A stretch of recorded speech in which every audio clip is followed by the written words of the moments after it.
Howdy friends, welcome to another AndyForge video.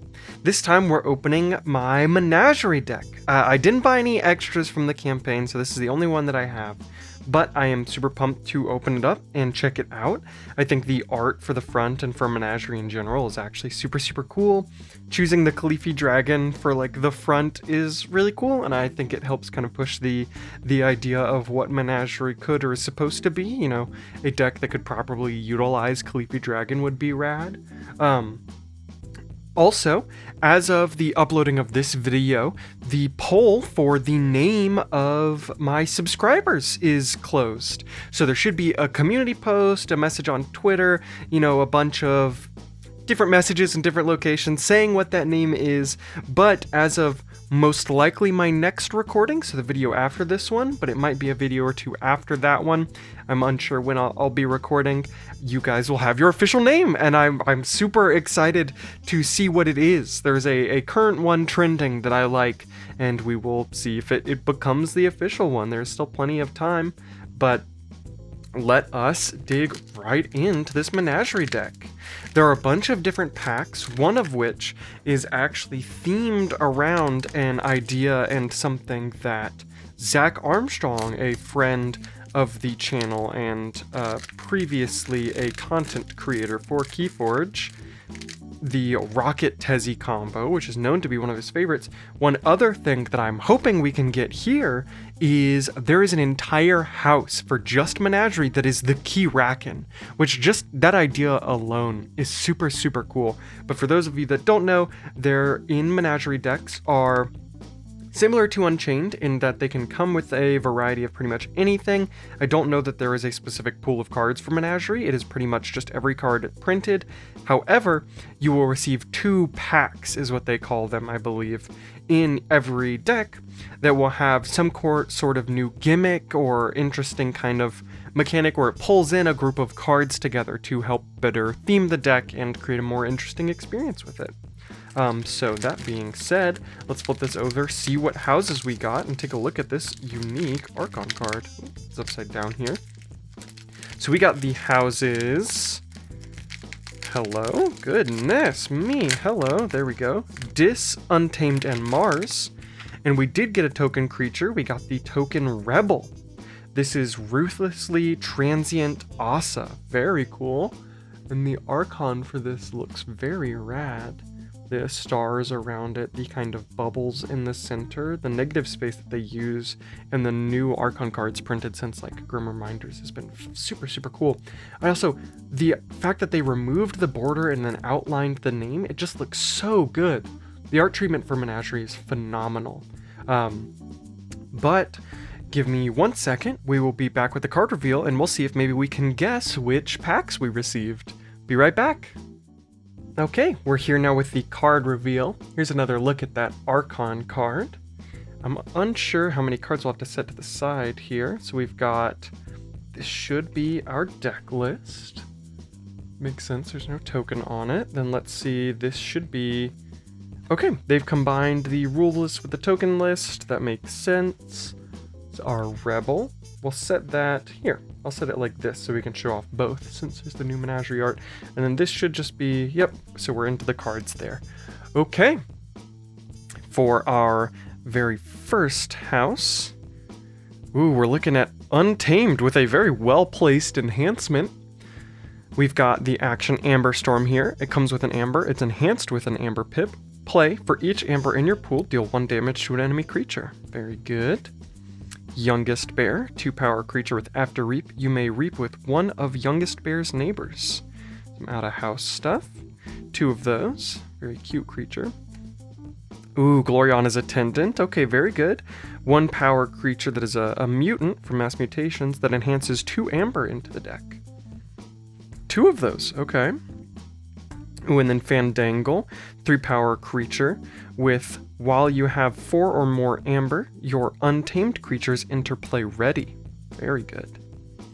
And then Cephalois, getting a lot of mutants here, 4 power with, while you have 4 Amber or more, your Amber cannot be stolen. Good Amber protection. Assert Dominance is an action enhanced with an Amber Pip. Play, for the remainder of the turn, a friendly creature gains Skirmish. Ready and fight with that creature. Great. Till the Earth. This is a new Grim Reminders card. It is a action. It enhances 2 amber and a discard into the deck. That is 6 amber enhanced into this deck. Holy cow. Play. Each player shuffles their discard pile into their deck. Not bad. We got Panpaka Anga here. 5 power creature with creatures to the right of Panpaka Anga. In the battle line, get +2 power. Ooh, Dark Queen Gloriana? Gloriana? I think so. I actually never got a deck with this. I wonder if this is why we have 2 Gloriana's attendants, if maybe this mutant pulls them into the deck. But a 3 power creature, it's a mutant, enhances 2 more amber into the deck, so that's enhanced 8 amber. Play, return a friendly non-untamed creature to your hand. Interesting. On play, return a friendly non-untamed creature to your hand. I wonder why? What the big benefit of that is. She doesn't seem to come with a card that lets me play a non-one from the hand. Maybe it's just because of the amber enhancements? Ooh, and then we got a Dark Amber Vault. Okay. Wow. With the number of mutants with the Dark Gloriana attendant and stuff, I'm wondering if maybe this was our Menagerie packet, was a Dark Amber Vault? Because I know that is one of them. It's an artifact with, after you play a mutant creature, draw a card, and each friendly mutant creature gets +2 power. Well, hopefully in these next, these other houses, we get some more mutants. It looks like Mars will have some token making, and I know Winds of Exchange and Grim Reminders probably didn't add any mutants, so we will see. Yep. So we're going into Mars here. We've got the 3 power Yixlo Bolter.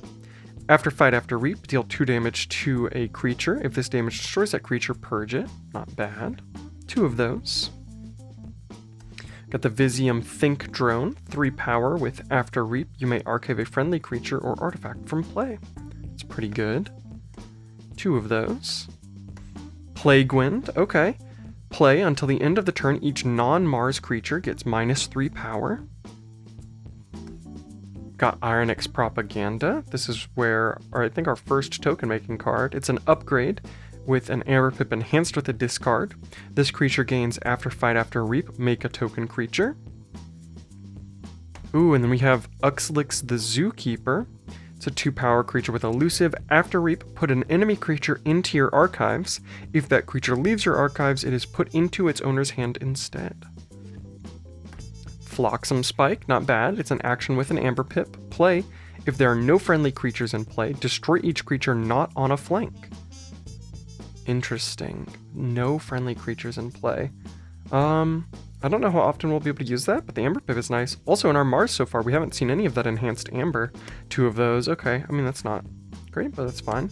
Ooh, Nyan Outpost. Okay, so we'll be able to get consistent rebels at least.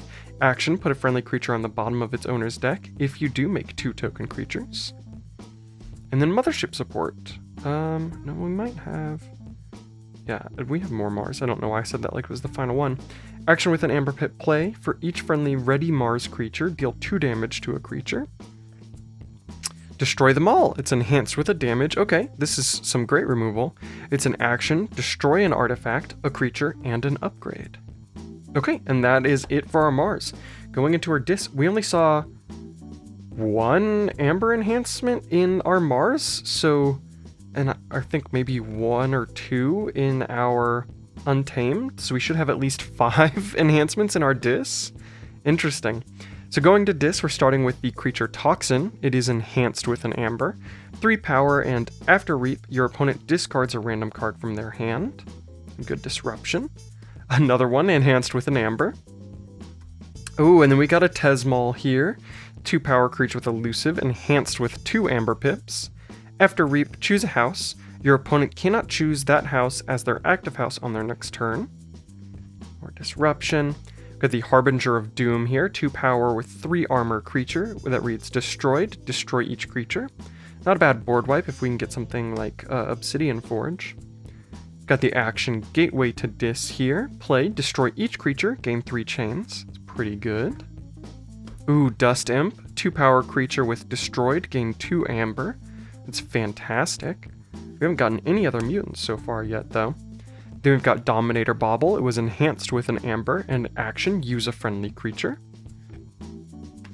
We've got Snag, the 5-power creature here with After Fight. Your opponent must choose the house of the creature Snag fights with as their active, oh my goodness, as their active house on their next turn. Very good in combination with Tesmal, because you can kind of lock things in a weird way. Though I think cannot overrides must, so if you can't choose the house that you must choose, you just pick a different house. Then we've got the 7-power creature Troubadour here. You must lose 3 amber in order to play Troubadour. It's got Taunt and Destroyed gain 5. Okay, I mean we have 2 board wipes so far, so that's not bad. Then we've got Dust Imp for more Destroyed gain amber, and 4 enhanced amber pips so far, so this could pay off. I'm not a huge fan of Troubadour, just because if you really boil it down, its Taunt can be helpful, but it is less helpful in current sets. And it is, at the end of the day, a gain 2 if it gets destroyed and not returned to your hand. So it's just a much more complicated Dust Imp. Oh my goodness, okay. These board wipes are going to come in a lot of handy. Got the 4-power creature Nefru here. After a creature is destroyed, its owner gains 1 amber. So if we can work the board wipes in our favor, maybe destroy... Oh, what would be the best way to go about it? I guess Gateway to Dis, then play Nefru, then hopefully play a bunch of Dis creatures, and then board wipe again with Harbinger of Doom somehow? You'd have to fight it. Interesting. 2 of those, okay. Holy cow. What's interesting about Nefru too is that the effect on it is a passive effect. It's not like a play or destroyed or anything like that. So it affects itself. After a creature is destroyed, its owner gains 1. So when you destroy Nefru, you would gain 1, and then Nefru would go to your discard pile. So 2 of those doubles that's effect. As long as we can control when and how we do it, we can get a lot of amber. Oh my gosh, okay. And then we do have an Obsidian Forge. Okay. I wasn't sure if maybe Rebel was the other Menagerie packet, but I'm pretty sure that Obsidian Forge is, just the way that it works. And it's labeled as a Legacy, so I'm not sure what is a Legacy or Maverick in Menagerie. I guess it does technically have its own pool. It's probably just a lot wider, but there are ways to pull in Legacies. Interesting. Obsidian Forge is an artifact with an amber pip. Action, destroy any number of friendly creatures, period. You may forge a key at +6 current cost, reduced by 1 for each creature destroyed this way. If you do, forge a key this way and destroy Obsidian Forge. Super cool. So Obsidian Forge is probably our other packet. I would think Dark Amber Vault and Obsidian Forge seems like a very fun deck. Oh my gosh. I can't imagine what a sealed game with Menagerie, especially with something like this, would be like. But the period after the destroy friendly creatures is super important, because if we've already got Obsidian Forge in play and we play both Nefru's Dust Imp Troubadour and whatever other disc creatures, or just creatures, it would have to be disc creatures, I guess, because it would be the Obsidian Forge turn. But we could gain, well, that was like 4 enhanced pips, so 4 from just playing the creatures, and then 4 more from the Dust Imp and the Troubadour's gain, so we'd be at 8. And then if we're destroying Dust Imp, Troubadour, and both our Nefrus, that is, what is that? That's 4 creatures, 2 amber each, so we're looking at 8 more. So we can get 16 amber just by using Obsidian Forge, and then forge a key for, I guess it would be 6, because it's reduced by the number of each. So I guess we could forge at 8, which would still leave us with a net gain of 8 amber and a key. Holy cow, okay. And then our Dark Amber Vault, as long as we are in Untamed, playing all those mutants, we're gonna be drawing cards, so we can get to this a lot quicker. This is super cool. I might never want to tokenize with this deck. Making a Rebel seems like the cost reward is a lot smaller, because just tokenizing a disc creature is bad in this deck because of Obsidian Forge and double Nefru. Super interesting. Okay, well, I will be right back. I believe these can be scanned into decks of KeyForge, so for posterity's sake, we will look at the SAS, we will do a breakdown. I will also show off the deck list, and I will just cover up the QR code so that we can see what the names of the packets that we got are, and you guys can see kind of what the deck list of an Archon card for Menagerie looks like, especially since it's gonna be a different color and stuff like that. Okay, I will be right back. Okay, we're here now with the deck breakdown. I have everything split up, and hey everybody, this is a deck that is doing something that I am seeing for the first time ever. This Menagerie deck has exactly 0 Amber Control. None. There's not a single card in this deck that does Amber Control. I don't know how I didn't notice going through it, but that is the first time that pile has ever been missing from any deck that I've ever had. Even if it's got low, like 1 card does it or something like that, it has some. So this is crazy. I'm gonna start by showing you guys the deck list here. Let me hold it up. I'm gonna cover it all up in editing, but there is the full list. The Menagerie packets that we got, I was right. We had Obsidian Forge and Dark Amber Vault, which are some really, really good packets. I wish that there was like a list somewhere that we could look up to see exactly what like the parameters were and what exactly it pulled in, but either way, super cool. This is so awesome. So I'm just gonna set that deck list here to the side. The gray of the deck list looks nice. The kind of dotted edges that they've given to the Menagerie decks are rad. It's super cool. The pile here, I could have gone through and done token creatures, but they are actively so negative in this deck that I'm just showing that Rebel is in the deck by putting them here. And let's dig in. There is the SAS score. So we got 66. I was honestly expecting it to be higher when going through the deck, but it makes a lot of sense. The Mars doesn't actively work towards anything that the Untamed and Dis does. It has 0 Amber Control, and then we have a lot of anti-synergy, but that, honestly, the Gateway to Dis and Harbinger of Doom both bring down our synergy or produce anti-synergy, but that's not true because we have double Nefru and stuff like that. Then both of the Flotsam spikes are negative because we have a high total creature power, so it's unlikely that they will be able to happen, period. And then Plague Wind is bad because it basically just kills a bunch of our a lot of our non-Mars creatures. So that can work in our favor if we have Dust Imp out, or if we really want to trigger Harbinger of Doom who's in play. But otherwise, it just kills our, Gloriana's Attendants, our Dark Queen Gloriana, Fandangle, Toxin, Tesmal, Youngest Bears, a bunch of people that we really, or creatures that we really want out there for their reap effects. So, not great. There is our extras and counts. We've got 14 bonus Amber, which is okay. I honestly thought it was going to be more. There aren't a lot of cards printed with bonus Amber that we just have naturally. 8 of our 14, over half of it is from enhancements, from Gloriana and her 2 attendants, and what was the other one? Till the Earth puts 2 more in, so that's crazy. Actions, we have 9, which is incredibly low for decks. The average is about 13.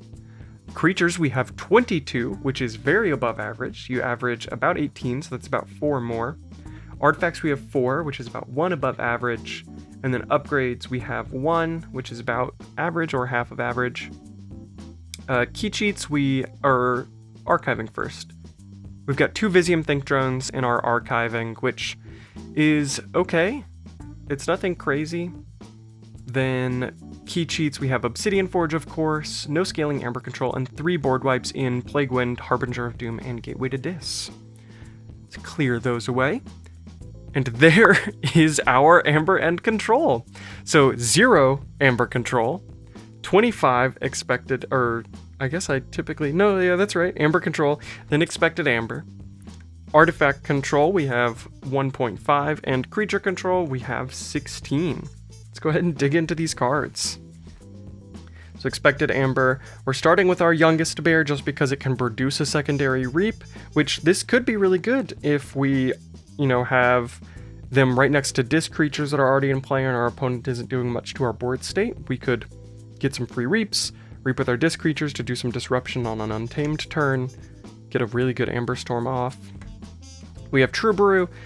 I've said my piece on Troubadour. Basically, I think that it is a more complicated Dust Imp and not really worth it. The art is super rad. I would love to see a Troubadour like rework or something, but then we've got Dominator Bauble, which we can use friendly creatures, so that's reaping. It also kind of takes away from our expected Amber, though, in that it was enhanced, because artifacts often stay in place, or you want them to stay in place. So it was like a minus 0.25, and this was a positive 0.5, because on a disc turn you can theoretically use a ready non-disc creature.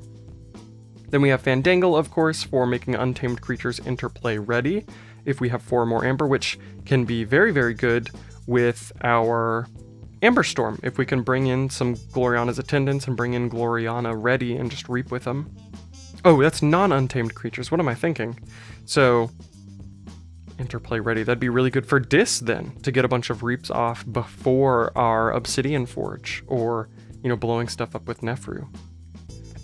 Not with our Untamed. Specifically, not with our Untamed. Then both of our Nefrus here, of course, for the destroyed gain. Dust Imp for the guaranteed 2. Gloriana, of course, being able to return a friendly creature. So cool, that art is awesome. Queen of the Fairies. Till the Earth, because it enhances 2. And the Attendants for enhancing 2. And Obsidian Forge for the 1, and then, of course, for the Forge a Key. It works especially well in this deck because of the Nefrus and the Troubadour and the everything. So expected Amber is very high. The goal basically with this deck, with, you know, 0 Amber control, is effectively to get Dark Amber Vault out early, play as many Untamed Mutants as possible to draw like crazy, and then go into Dis and do your Dis thing. And then Mars is also here. It is our our artifact control, which is fantastic, with Destroy Them All. Destroy an artifact, a creature, and an upgrade. The creature control is nice, artifact control is important, and the upgrade would probably be our Iron X Propaganda unless our opponent has one, which is fine. Iron X Propaganda has an Amber on it, so you could gain more by replaying it. Plus, I don't really want to use it, so. Then we're into our creature control here, starting with Mothership support for some damage. The Flotsam Spikes, which are not great. Yixlo Bolter for the damage and purge, which is very good. Plague Wind, which is a board wipe, but would work against us in most cases. Assert Dominance, which is great for that ready and fight with skirmish. Harbinger of Doom for its destroyed effect. Amber Storm for targeted destruction, plus the 2 Amber Pips are awesome. Yixlix the Zookeeper, this guy's actually super great for this deck, just because if we are putting enemy creatures into our archives, then they aren't getting destroyed, so it wouldn't trigger Nefru. And then of course our Gateway to Dis, which is just a board wipe, where we gain 3 chains, which easily worth it. And that is all of the cards there. Let's move this here, get that token out of the way. And then we have one last section with the speed and board. So speed-wise, we have positive speed from Dark Amber Vault and Till the Earth, but negative from Gateway to Dis because of the 3 chains. Recursion is only Nyan Outpost, which we almost assuredly won't be using. Then we have Disruption through Tesmal, Snag, both of our Toxins, and Yixlix the Zookeeper. Our board power is at 65. 10 of that is Nyan Outpost, which, again, not great. It makes creatures, I don't know why it's rated so highly. It should honestly probably be negative, because we have to pull a creature off the board, and then we put in 2 1-power creatures, but whatever. Dark Amber Vault increases mutants' power, so it's up there. Then we have Panpaka Anga, of course, Snag, Cephaloist, Nefrus, you know, just goes down based off power value. Creature protection, we have Troubadour with Taunt and Panpaka Anga for spreading the +2 power to everything to its right. And then in the other section, we have Cephaloist, which is Amber Can't Be Stolen, I believe. Yes, if you have 4 power or more, Amber Can't Be Stolen. Dark Queen Gloriana, which would return a creature from our board, and then our Nefrus actually add it as negative, I assume, just because if our opponent's creatures get destroyed, they gain Amber, which a very scary 2 sides to it now that we know we have absolutely none, not even a little bit of Amber control. So very interesting to think about. But that is it. I hope you guys enjoyed our ruthlessly transient Asa. Wow. So I want to say Menagerie seems like a great sealed format for new players. It pulls in interesting mechanics and interesting things about KeyForge. It kind of tells you what you need to go for by having those 2 packets in a deck, and I think it creates a very unique and good sealed experience. I think Menagerie is what Unchained should have always been, so it's very cool to see it, and I hope that maybe once the OP kits are figured out at the end of February, that maybe Menagerie is involved in it in some way, because I think that this could make for a very fun sealed night experience, though I don't know that I will be digging back into the decks unless they produce some sort of like Menagerie themed event at Vault Tours and stuff, but they would be super fun at locals and make game stores money, which is very important. But thank you all so much for watching. I hope you have a great rest of your day, and remember, the most important part of KeyForge is the person sitting across the table. Bye now!